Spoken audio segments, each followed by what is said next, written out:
Kao pripadnik Vojske Republike Srpske, tačnije Bratunačke lake pješadijske brigade, učestvovao je u zarobljavanju 14 civila bošnjačke nacionalnosti, od kojih je 8 stradalo. Presuda navodi i da je silovao Bošnjakinju u kući u Bratuncu. Ratni zločinac nije se javio na odsluženje kazne. Detektor je otkrio da je mjesec dana prije nego što mu je sud u Srbiji potvrdio presudu, bio na ratištu u Ukrajini. Bogom predodređen da se čitav život bori za pravdu. Ovo su riječi koje je osuđenik za ratne zločine počinjene u Bosni i Hercegovini napisao na svom Facebook profilu.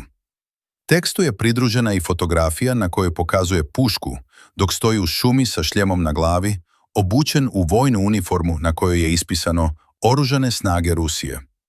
To je jedna od 10 objava koje je podijelio putem ove popularne društvene mreže od početka aprila do kraja maja 2025. na kojima je prikazivao svoje iskustva iz Ukrajine, gdje se pridružio ruskim snagama u invaziji na tu zemlju. On je međutim u Srbiji osuđen na 13 godina zatvora zbog ratnih zločina protiv civilnog stanovništva na području Bratunca.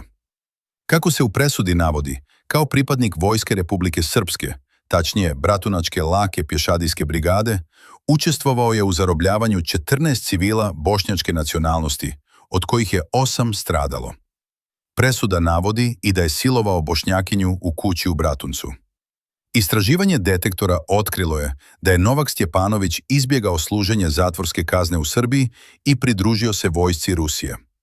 Ratovanje na stranim ratištima, kao i u BiH, kažnjivo je zakonom i u Srbiji sa rasponom kazni od nekoliko mjeseci do nekoliko godina zatvora. Mjesec dana nakon što je Stjepanović objavio posljednju fotografiju sa ratišta u Ukrajini, Apelacioni sud u Beogradu 13. juna 2025.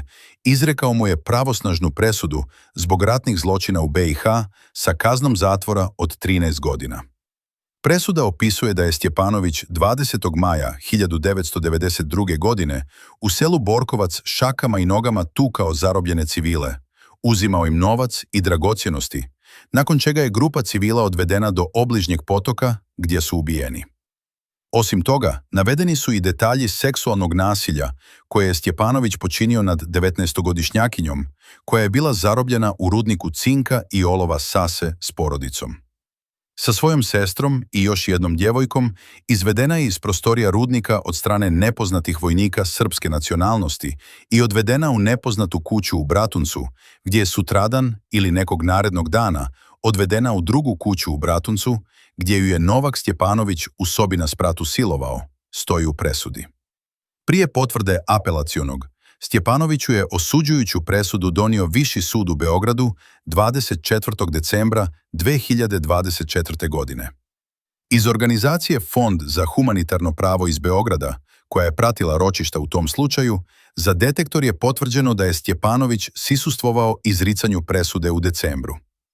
Iz Višeg suda u Beogradu za detektor je u pisanom odgovoru potvrđeno da Stjepanović nije stupio na izdržavanje svoje kazne zatvora, potvrđene u junu.